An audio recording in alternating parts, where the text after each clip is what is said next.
नमस्कार, रीवा 24 के आज के अंक में आपका स्वागत है। पहले डालते हैं एक नजर आज की प्रमुख खबरों पर। रीवा से हुई मातृत्व योजना की शुरुआत उप मुख्यमंत्री राजेंद्र शुक्ल ने किया शुभारंभ। सिलपरा नहर के नीचे पानी भरने से डूबा ट्रक, कई वाहन ट्रक के ऊपर चढ़कर लोगों ने बचाई जान। जाने माने कार्डियोलॉजिस्ट डॉक्टर राकेश कुमार सोनी ने दिया इस्तीफा और हर्षोल्लास के साथ मनाया गया नाग पंचमी का त्योहार। इन खबरों को आगे हम विस्तार से देखेंगे। रीवा गोविंदगढ़ पार्क स्थित सिलपरा नहर के पानी भरने से एक ट्रक व कई वाहन फंस गए, जिन्हें एसडीआरएफ की टीम द्वारा रात में ही निकाल लिया गया। कंट्रोल रूम से सूचना प्राप्त हुई कि बिछिया थाना अंतर्गत सिलपरा नहर के नीचे काफी पानी भर गया है, जिसमें एक ट्रक और 3 लोग फंसे हैं। ज्यादा पानी होने पर ट्रक के ऊपर बैठे हैं। इसकी सूचना पर होमगार्ड की टीम और एसडीआरएफ कमांडेंट श्री वीरेंद्र सिंह जादौन के निर्देशन में टीम प्रभारी शंभू पांडे 10 सदस्यीय टीम लेकर घटनास्थल पर पहुंचे और लाइफ जैकेट व रस्सी के माध्यम से तीनों आदमियों को सकुशल पानी से बाहर निकाला गया, जिनके नाम प्रहलाद रजक 23 वर्ष, अमैया, राज व अशोक गोविंदगढ़ और एक व्यक्ति व्यवहारी का बताया गया है। साथ ही एक बोलेरो जो बीच में फंसी थी उसको भी बाहर निकलवाया गया। इस दौरान बिछिया थाना पुलिस प्रभारी पर मौजूद थे, जिनकी टीम के सदस्य संजय पटेल, विनीत शुक्ला, लालू डाबर, नीलेश, राहुल, जितेंद्र, सुनील, महेश, मुकेश शामिल रहे। कल ये रात में 12:30 बजे के लगभग यहाँ पे आवागमन बंद हो गया। इस पुलिया में ऊपर तक पूरा पानी चढ़ा हुआ था, जिसमें एनडीआरएफ की टीम, पुलिस प्रशासन आकर पूरी रात यहाँ पे मोहल्ले के सारे लोग, हमारे ग्रामीण के सभी लोगों ने मदद की और ये पानी को निकालने का पूरा प्रयास किया। अब पानी निकल चुका है, लेकिन आपको बता दें कि सबसे बड़ी घोर लापरवाही हमारे सिलपरा पावर प्लांट में जो एमपीबी के कुछ भ्रष्ट अधिकारी हैं, जो रोज निर्माण कार्य करवाते हैं। कमीशन का बड़ा हेर फेर यहाँ पे चल रहा है, जिसके वजह से बरसात में भी यहाँ नाली साफ नहीं करवाते हैं। इसका सबसे बड़ा जवाबदार ये एमपीबी है, सिलपरा एमपीबी पावर प्लांट इसका जवाबदार है। उनको सूचित भी कई बार ग्रामीण जनों द्वारा किया जाता है। उनकी नाली सिर्फ यहाँ बस नहीं है, उनकी नाली यहाँ से आगे पूरे मोहल्ले में भी है, जिसको भी आप देख सकते हैं। उसकी भी सफाई अभी तक इन्होंने नहीं कराई। रुक रुक कर हो रही बारिश के चलते सिलपरा के पिपरा में कई घरों में पानी घुस गया और लोगों के मकान भी धराशायी हो गए। देखिए रीवा 24 केबल नेटवर्क की खास रिपोर्ट। जिला मुख्यालय से लगभग 10 किलोमीटर दूर सिलपरा गांव है, जहां पिपराहा टोला के कई घरों में पानी घुस गया। दरअसल कल देर रात से ही लगातार रुक रुक कर बारिश हो रही है, जिसकी वजह से पिपराहा में कई मकान धराशायी हो गए। इस दौरान लोगों के टीवी सेट टूट गए व घर के अंदर रखे ज्यादातर सामान समेदोज हो गए। हालांकि किसी भी प्रकार की जनहानि की सूचना नहीं मिली है। ग्रामीणों ने बताया है कि जेसीबी द्वारा नाली खुदवाई गई थी, लेकिन उसे गाँव के ही एक व्यक्ति ने मिट्टी डालकर पाट दिया। कई बार गाँव के लोगों ने उसे खोलने की कोशिश की, लेकिन वो दोबारा पाट देते हैं, जिस वजह से गांव का पानी बाहर नहीं निकल पाता है।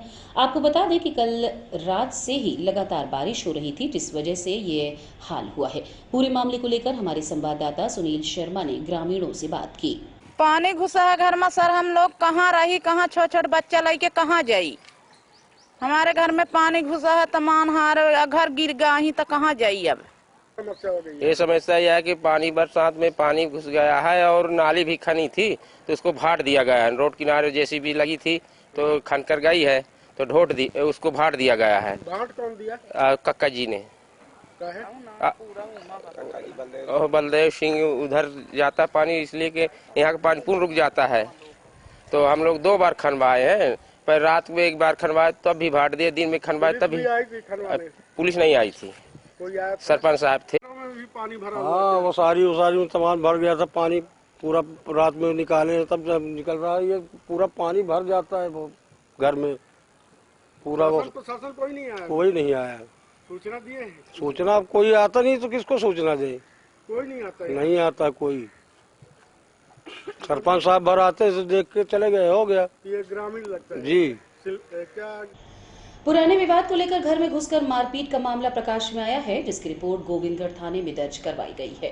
पुलिस को एक वायरल वीडियो मिला है जिसमें कुछ युवक मारपीट करते नजर आ रहे हैं। दरअसल मामला गोविंदगढ़ थाना क्षेत्र अंतर्गत डिहिया नरसिंहपुर का बताया जा रहा है, जहां संजय साकेत ने आरोप लगाया है कि पुराने विवाद के चलते उसके घर में घुसकर अंकित, शिवम, शिवेंद्र, सचिन और रामसिया साकेत मारपीट की है। मारपीट का वीडियो भी सोशल मीडिया पर वायरल हुआ है, जिसके आधार पर पुलिस कार्यवाही कर रही है। वहीं मारपीट के दौरान युवकों ने घर में घुसकर बुरी तरह से संजय साकेत को मारा है। इस दौरान उन्होंने घर की महिलाओं को भी नहीं छोड़ा। घटना की रिपोर्ट गोविंदगढ़ थाने में दर्ज करवा दी गई है। वीडियो की जानकारी मिलते ही संज्ञान में लिया गया है और पता किया गया है। तो कल रात को एक विवाद हुआ था और उसको साधारण एक आवेदन प्राप्त हुआ था।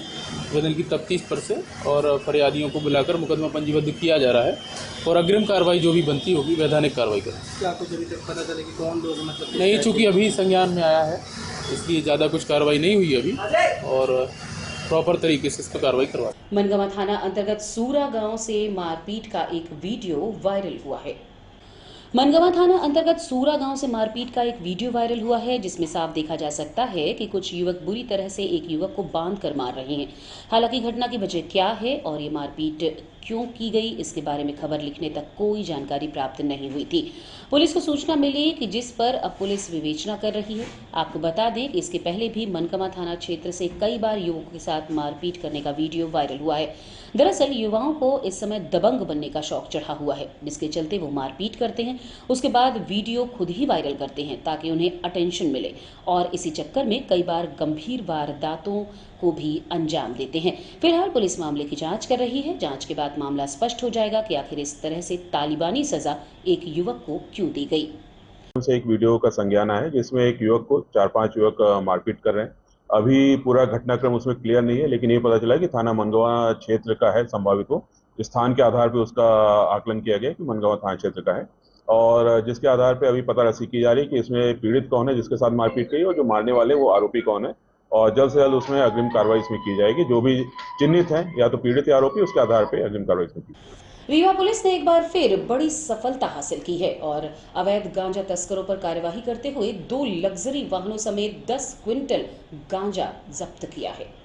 जोनल टीम और रीवा पुलिस के संयुक्त प्रयास से एक बार फिर बड़ी सफलता मिली है। दरअसल मुखबिर द्वारा सूचना मिली कि मंजीत ढाबा के पास कार क्रमांक CG04 KY 7734 और CG10 MW 1453 संदिग्ध अवस्था में खड़ी हैं। जब पुलिस पहुंची तो कारों के पास 3 व्यक्ति मिले जो पुलिस को देखकर भागने लगे, जिन्हें टीम द्वारा घेराबंदी कर पकड़ लिया गया। तीनों ने अपना नाम शिवम तिवारी, शशि दयाल, विजय गुप्ता बताया। इस दौरान तलाशी ली गई जिसमें से लगभग 1 क्विंटल गांजा जब्त किया गया। आरोपियों पर NDPS एक्ट के तहत कार्यवाही करते हुए गिरफ्तार कर लिया गया। वहीं वाहनों समेत 1 क्विंटल गांजे को जब्त कर लिया गया है। जब्त गांजे की कीमत लगभग 9,99,000 रुपए बताई गई है। वहीं 20 लाख की कीमत की दोनों कारें भी जब्त की गई हैं। रीवा में पिछले कुछ समय से हम लोग जो नशे को लेके काफी जो कार्रवाई को लेके काफी तत्पर हैं। उसके तहत में ISA ने एक स्पेशल टीम भी बनाई है। वो स्पेशल टीम लगातार आसूचना संकलन कर रही है, कहाँ से नशे की सामग्री आ रही है, कौन कौन उसके सप्लाई चेन है और उसमें रीवा पुलिस लगातार पूरा उसमें मदद करी, सहयोग कर रही है।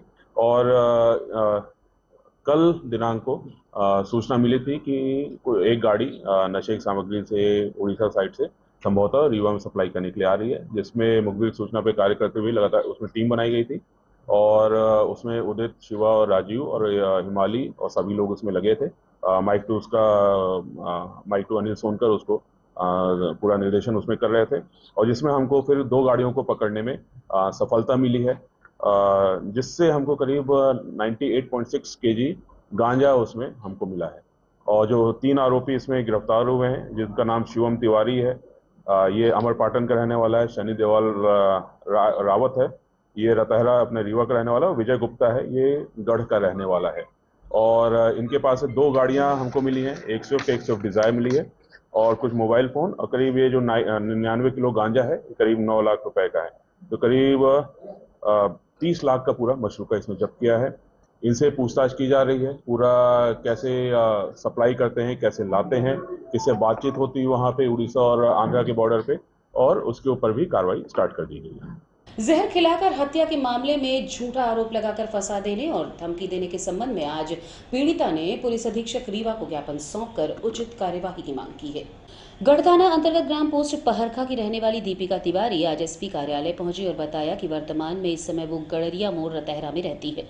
उन्होंने बताया कि उनके पारिवारिक रिश्ते की भाभी दीपा मिश्रा की 7 जुलाई को जहर खाने के कारण मौत हो गई, जिसकी सूचना उन्हें पहले कंप्यूटर सेंटर वाले ने भी दी थी। बाद में भाभी को जब प्रसाद खाने के लिए बुलाया तो उल्टियां करने लगी। उनसे जान बचाने के लिए गुहार लगाई, जिसके बाद मानवता के नाते उन्हें अस्पताल लेकर गई, लेकिन उनकी मौत हो गई। घटना के बाद उनके पति सुधांशु मिश्रा को फोन पर सूचना दी तो उन्होंने अपनी सास को भी फोन किया, लेकिन उनकी सास ने कहा कि कल सुबह आएगी। इसके बाद से आज तक वो नहीं आई है और मौत के बाद उन्हें ही इस हत्या का दोषी बना दिया गया। साथ ही भाभी के पति सुधांशु मिश्रा सहित अन्य परिवार के लोगों को भी इस मामले में फंसा दिया। इस दौरान उनके लिए अपशब्दों का भी प्रयोग किया गया है। दीपिका ने कहा कि उन्हें पुलिस और न्याय व्यवस्था पर बड़ा भरोसा है, इसलिए आज उन्होंने रीवा एसपी को ज्ञापन सौंपकर उचित कार्यवाही करने की मांग की है। क्या कहना है दीपिका का, आप खुद सुनिए। और मेरी एक परिचित की भाभी थी, रिश्ते की, दूर की, वो रहती थी गांधी आदर्श स्कूल में, बच्चों को पढ़ाती थी, वहीं पे मेरे भी बच्चे पढ़ते थे। और वो जिस दिन ये 6/7/2024 की घटना है, वो उस दिन जहर खाई और 7/6/24 को उनकी मृत्यु हो गई है। संजय गांधी अस्पताल में उपचार के हेतु 6 तारीख को हम दीपा मिश्रा के ससुर को लेके मुहास गए थे, जिसका हमारे पास पूरा प्रमाण है। और उनको लेके मुहास गए। मुहास से हम लोग 5 बजे वापस आए घर और 5:40 पे मेरे पास कन्हैया कंप्यूटर संचालक का फ़ोन आया, उसने बताया कि आपकी भाभी पैसा निकाल के गई हैं और बोल रही हैं कि हम जहर खा लेंगे। इसके उपरांत मैंने अपने भाभी को फ़ोन किया। फ़ोन करके उनको मैं बुलाई अपने घर कि भाभी आइए, प्रसाद ले जाइए। भाभी हमारे घर आई और उनको आते ही उल्टियाँ शुरू हो गई। तो मैं उनसे पूछी कि आप उल्टियाँ क्यों कर रही हैं, मेरे पास एक फ़ोन भी आया था। तो वो बोली कि उल्टियाँ इसलिए कर रहे हैं दीदी, हमने जहर खा लिया है, हमको बचा लीजिए। इस उपरांत फिर मेरे छोटे छोटे बच्चे थे और 3-4 बच्चे मेरे थे और 2 बच्चे उनके भी छोटे छोटे थे। तो मैं दीपा मिश्रा के सास को बोली कि आप घर में रहिए, बच्चों की देखभाल करिए, आपके पति की कमर भी टूटी है, तो वो बिस्तर में पड़े थे। तो मैं उनको बोली कि आप देखिए इनको और मैं इनको अस्पताल लेके जा रही हूँ। फिर मैंने एक मंजीत नाम के आदमी को फ़ोन किया, ऑटो वाले के, जिसके पास मेरे पास नंबर था और उसका मोबाइल नंबर भी मैंने इसमें प्रमाण पत्र में मैंने दर्ज कराया है। तो फिर मैंने उसको बुलाया और बुला के संजय गांधी अस्पताल ले गई। संजय गांधी अस्पताल में पहुंचते ही वो बेहोश हो गई। इसके उपरांत उनका इलाज चालू हुआ और जब मैं घर से लेके निकली तो मैं उसके पति सुधांशु मिश्रा को कॉल करके बताई कि तुम्हारी पत्नी जहर खा ली है। सुधांशु मिश्रा यहाँ नहीं रहते थे, वो चाक घाट में किसी प्राइवेट कंपनी में काम करते थे।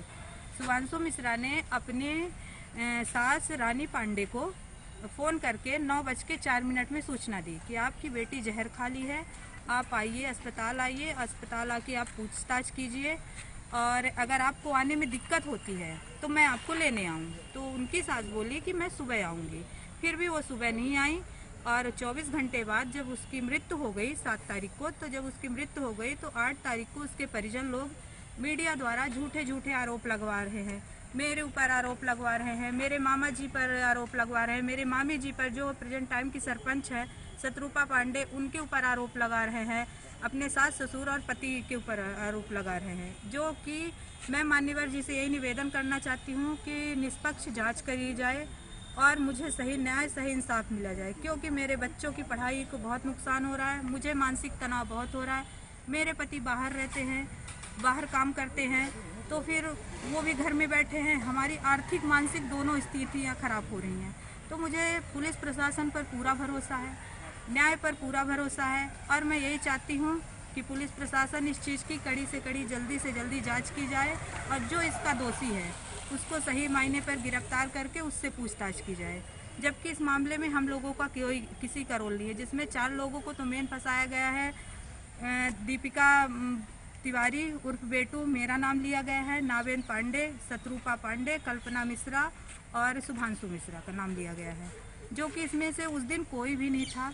और 6 तारीख को हम लोग मुहास सुबह 7:15 में रीवा से निकले हैं, जिससे पूरी डिटेल हमारे पास, टोल प्लाजा की पूरी डिटेल हमारे पास है, जो मान्यवर जी को हमने सबमिट कर दी है। और जो हमने वहाँ पिक्चर लिए थे वो पिक्चर भी मान्यवर जी को हम सबमिट कर दिए हैं।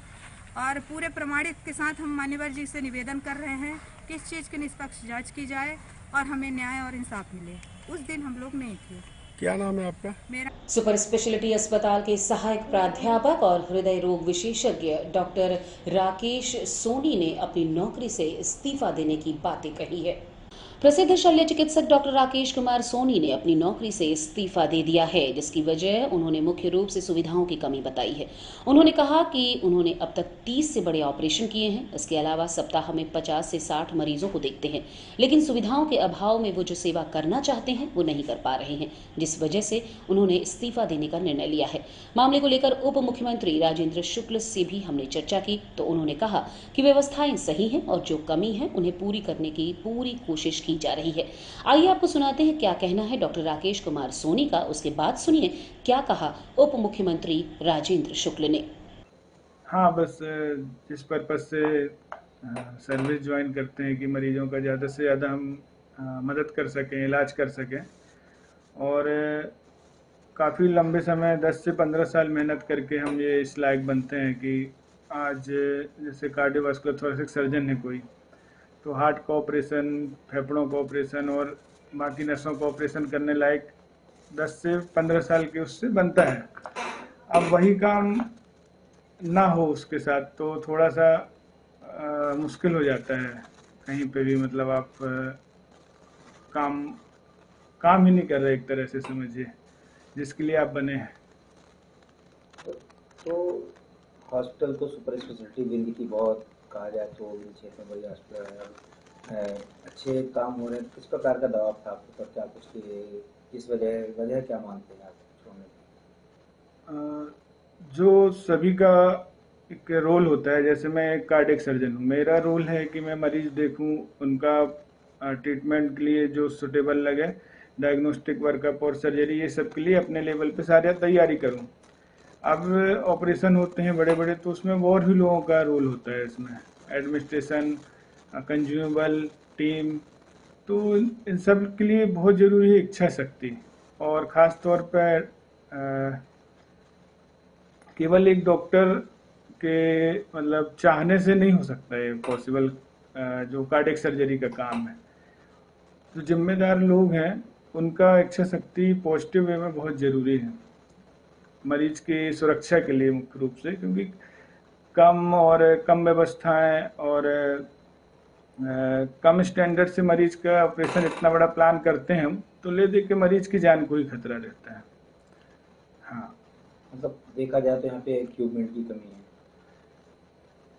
हाँ, काम चलाने लायक कुछ समय से व्यवस्थाएं तो चल रही हैं, लेकिन फिर कुछ ना कुछ चीज़ें कम रह जाती हैं। और एक्चुअली है क्या कि जैसे 150 चीज़ें लगनी है, मान लीजिए चेक लिस्ट में, तो कोई एक भी नहीं है, तो 149 किसी काम के नहीं है आपके। कि मरीज का ऑपरेशन होगा तो सभी लगेगा, तो सभी लगेगा, कुछ भी कम हुआ तो ऑपरेशन की कोई पॉसिबिलिटी नहीं रह जाती। मतलब क्या ऑपरेशन जो भी होते थे यहाँ पे बड़े बड़े, तो उसमें क्या आपको जगह नहीं दिया? क्या उसमें आप इन्वॉल्व नहीं रहते थे क्या ऑपरेशन में? नहीं, ऑपरेशन जो मैंने पहले किए हैं, चार पेशेंट्स के किए हैं, तो मैंने ही उसमें इन्वॉल्व होकर किया है, प्राइमरी सर्जन के तौर पे काम किया है, बाकी टीम के साथ मिलके। हाँ। कितना समय आपने दिया है? 2 साल लगभग मुझे हो गए यहाँ पर, 2 साल कुछ दिन। 2 साल कितने ऑपरेशन? आते ही साथ जो फेफड़ों के ऑपरेशन होते हैं वो काफ़ी संख्या में, लगभग 30 कर दिए थे उस समय। फिर कुछ समय बाद वो भी बंद हो गए यहाँ पर दिक्कतों की वजह से, और उसके बाद एक दो ही हुए। फेफड़ों के ऑपरेशन के बारे में बताया मैंने। और जो ओपन हार्ट सर्जरी है, टोटल 4 मैंने व्यक्तिगत तौर पे किया है यहाँ पर। और उसके अलावा हमारा जो फील्ड होता है वास्कुलर सर्जरी का, जो वेसल्स होते हैं, varicose vein, peripheral vascular disease, इन सब के केसेस करीब 300 से ऊपर ऑपरेशन के मामले में किए हैं। बाकी ओपीडी 2 दिन रहती है हफ्ते में, और रोज ही पेशेंट आते रहते हैं, तो वो संख्या तो एग्जैक्ट नहीं होगी, पर हफ्ते करीब 60 से 80 पेशेंट हम देखते हैं। और 2 साल से लगातार तो नहीं, उन्होंने जरूर किया है, लगातार तो नहीं हो रहा है, लेकिन उनके अपने व्यक्तिगत कुछ कारण रहे होंगे, उनसे बातचीत करेंगे।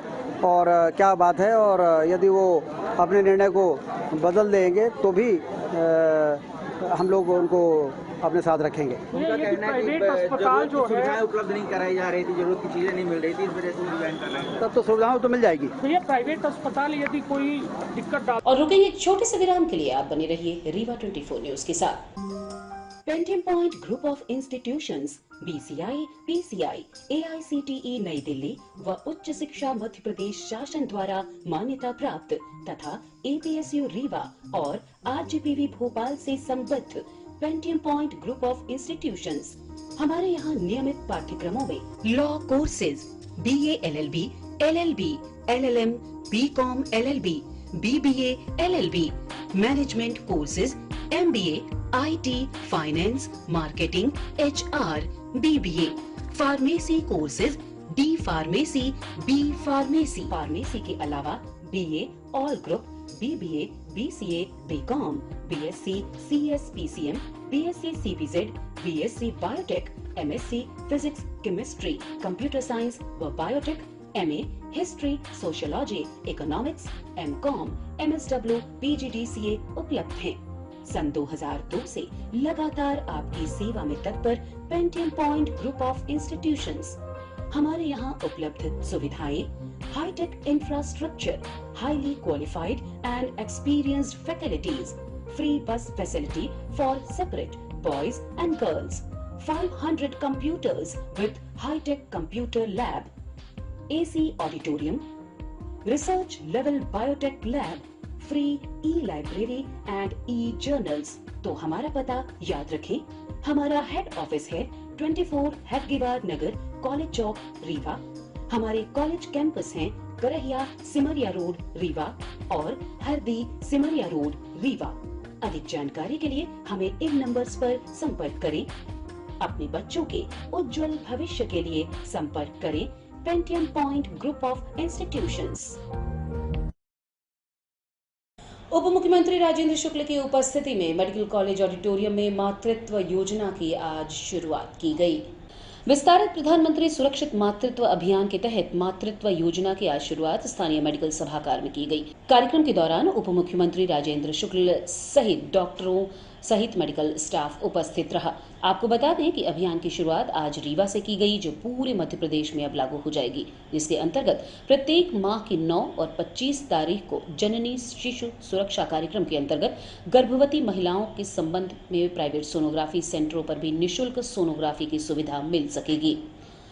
आज प्रधानमंत्री सुरक्षित मातृत्व अभियान के अंतर्गत प्रत्येक 9 और 25 तारीख को प्राइवेट सेंटरों में भी सरकारी अस्पतालों से जिन मरीजों को, माताओं बहनों को 18 से 20 माह की प्रेगनेंसी के बाद सोनोग्राफी की आवश्यकता होती है, यदि जिला अस्पतालों में लंबी लाइन है तो प्राइवेट सेंटरों में जाके वो मुफ्त में अपना सोनोग्राफी करा सकेंगी। इस सुविधा का आज शुभारंभ रीवा से पूरे मध्य प्रदेश के लिए हुआ। भाजपा कार्यालय अटल कुंज में आज एक पत्रकार वार्ता का आयोजन किया गया। केंद्र सरकार की योजनाओं को लेकर आज भाजपा कार्यालय अटल कुंज में एक पत्रकार वार्ता का आयोजन किया गया। इस दौरान उप मुख्यमंत्री राजेंद्र शुक्ल ने बताया कि प्रधानमंत्री सौर ऊर्जा, प्रधानमंत्री आवास योजना सहित कई अन्य योजनाओं से जनता के हित में काम किया जा रहा है। उन्होंने कहा कि प्रधानमंत्री नरेंद्र मोदी ने 4 तरह के लोगों को ध्यान में रखते हुए बजट बनाया है, जिसमें युवा, किसान, महिलाएं प्रमुखता से सामने आते हैं और उनके विकास के लिए लगातार सरकार प्रतिबद्ध है। और क्या क्या कहा उप मुख्यमंत्री राजेंद्र शुक्ल ने, जानने के लिए चलते हैं सीधे पत्रकार वार्ता में।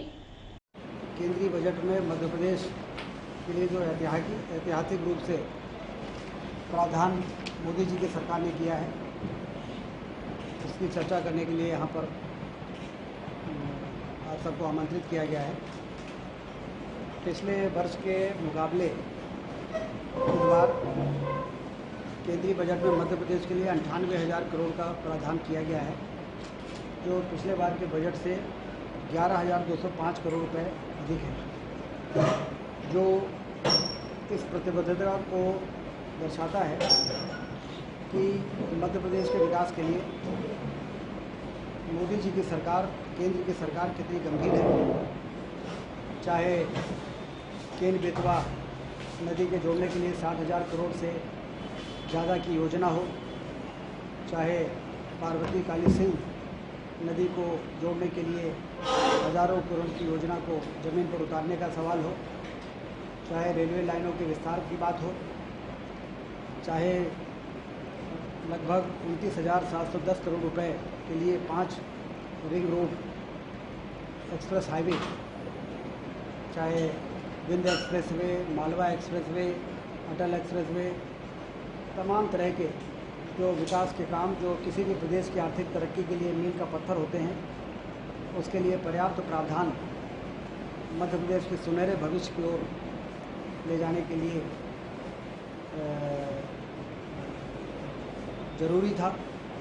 उन सभी का प्रावधान केंद्र बजट में किया गया है। हम सब लंबे समय से सुनते चले आ रहे हैं कि देश की इकोनॉमी को मोदी जी 5 ट्रिलियन इकोनॉमी बनाने का लक्ष्य लेके काम कर रहे हैं। 5 ट्रिलियन इकोनॉमी मतलब लगभग 425 लाख करोड़ रुपया। इस बार का जो बजट है वो 265 लाख करोड़ रुपए का है। इसका मतलब ये है कि हम उस दिशा की ओर आगे बढ़ रहे हैं जिस आर्थिक महाशक्ति को बनाने की बात मोदी जी कर रहे हैं।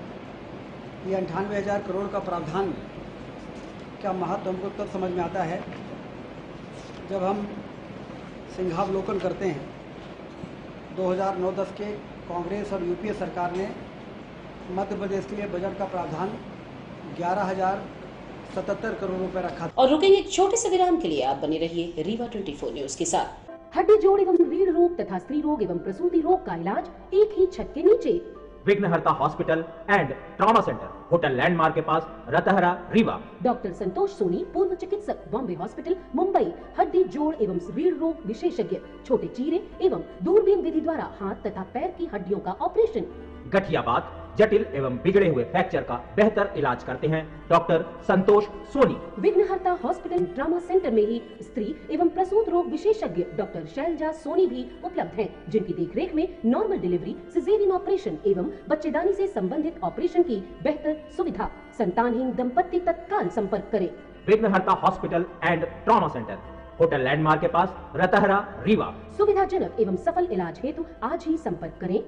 विघ्नहर्ता hospital and trauma centre, hotel landmark के पास, रतहरा, रीवा। मोबाइल नंबर 7828781983 अथवा 8462956774 पर। गुड़ थाना अंतर्गत चौड़ियार गांव में गाय के बछड़े का सर मिलने की सूचना मिली थी, जिसकी जांच के बाद पुलिस ने बताया कि बछड़ा मृतक अवस्था में था। जिस जगह पर शव मिला है वो मरे हुए जानवरों को फेंकने के लिए ही बनाया गया है। जानवरों ने उसे काट कर अलग कर दिया था। पूरे मामले को लेकर क्या कहना है पुलिस का, आप खुद सुनिए। ये दिनांक 7 अगस्त को थाना गुड़ अंतर्गत एक फरियादी हैं लकी सोनी की तरफ से सूचना प्राप्त हुई थाने में कि ग्राम चौड़ियार में एक गाय के बछड़े का सर मिला हुआ है। उनकी रिपोर्ट के आधार पर थाना गुड़ में तत्काल अपराध पंजीबद्ध किया गया। धारा 325 BNS और गौवंश प्रतिषेध अधिनियम की धारा 4/9 के तहत अज्ञात व्यक्ति के विरुद्ध। इसके बाद चूंकि मामला सेंसिटिव था, इसमें तत्काल SP साहब के निर्देशन में टीम बनाई गई और हम लोग जो है लगातार हमारी टीम के द्वारा आसपास गांव में पूछताछ की गई, जिसमें ये जानकारी आई कि ग्राम चौड़ियार के पास में ये जो वेयर हाउस है, वहां पे जो नाला है पुलिया के पास जहाँ बछड़े का शव मिला था, उस स्थान को आसपास के गांव के ग्रामीण जन जो जानवर मृत हो जाते हैं उनका डंप करने का स्थान है, वो लाकर वहाँ डंप करते हैं।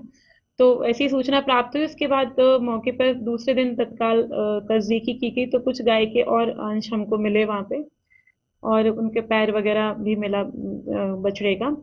उसके बाद आसपास और लगातार टीम चूंकि पूछताछ कर रही थी, इसके आधार पर जानकारी हुई कि गांव के एक राम बहोर कुशवाहा हैं और द्वारिका कुशवाहा हैं चौड़ियार के ही, उनकी गाय का जो बछड़ा था वो उसकी जो बीमारी के कारण मर गया था, तो उसको लाकर वो लोग वहाँ फेंके थे, क्योंकि उस स्थान को पहले से उस लिए उपयोग किया जा रहा था।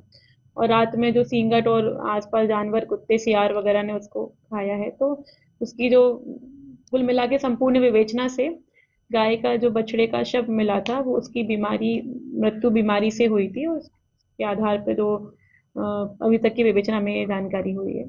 आस्था और उल्लास के साथ मनाया गया नाग पंचमी का पर्व। नाग पंचमी हिंदुओं का एक प्रमुख त्योहार है। हिंदू पंचांग के अनुसार सावन माह के शुक्ल पक्ष की पंचमी को नाग पंचमी के रूप में मनाया जाता है। इस दिन नाग देवता या सर्प की पूजा की जाती है और उन्हें दूध से स्नान करवाया जाता है।